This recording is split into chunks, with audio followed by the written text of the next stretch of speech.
नमस्कार दोस्तों, स्वागत है आपका पितृलोक दर्शन चैनल पर। दोस्तों, आज के युग में धार्मिक कार्यक्रम तो सभी करना चाहते हैं मगर समय का अभाव होता है, समय नहीं मिल पाता है इसलिए उनका तीर्थ स्थानों में जाना थोड़ा मुश्किल होता है। तो आपकी इसी सुविधा के लिए मंदिर की ओर से अब की बार जो निर्जला एकादशी है जिसको हम 6 जून को मनाएँगे, उसी उपलक्ष्य में पितरों का तर्पण हरिद्वार में किया जाएगा। अगर आप भी इस कार्यक्रम में भाग लेना चाहते हैं तो अपने पितरों के नाम के साथ-साथ आप स्वयं का नाम लिखकर हमें व्हाट्सएप पर संदेश भेज सकते हैं।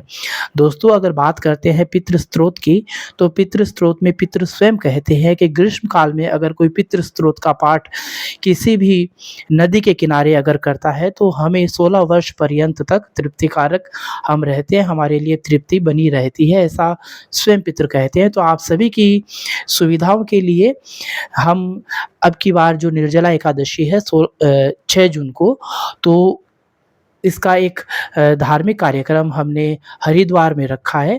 आप भी अगर अपने पितरों के निमित्त कुछ भी करना चाहते हैं तो आप संपर्क कर सकते हैं। वहाँ पर जो ज़रूरतमंद है उनको भोजन की भी व्यवस्था रहेगी। अगर कोई वस्त्रदान करना चाहे तो वो भी वहाँ पर व्यवस्था रहेगी और उनका अनुष्ठान भी किया जाएगा, पितरों का तर्पण भी किया जाएगा माँ गंगा के किनारे।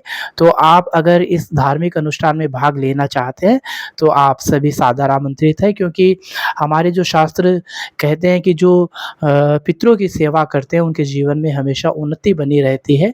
तो दोस्तों, कई बार ये होता है कि हमें अपने पितरों का नाम नहीं पता होता, तो भी हम मन में धारणा करके कि हमें नाम नहीं पता है मगर फिर भी हम हमारे जो भी पूर्वज हैं जिस भी काल में जिस युग में हुए हों उनके प्रति हम हमारी श्रद्धा व्यक्त करना चाहते हैं तो आप निश्चित रूप से कर सकते हैं, क्योंकि हमारे शास्त्रों में एक उदाहरण दिया गया है कि जिस तरह हज़ारों गायों में बछड़ा अपनी माँ को ढूँढ लेता है, उसी तरह हमें अगर हमारे पितरों का ध्यान भी नहीं है, नाम नहीं पता है, तो भी जो कर्म हम करते हैं वो अपने आप हमारे पितरों के पास पहुँच जाता है।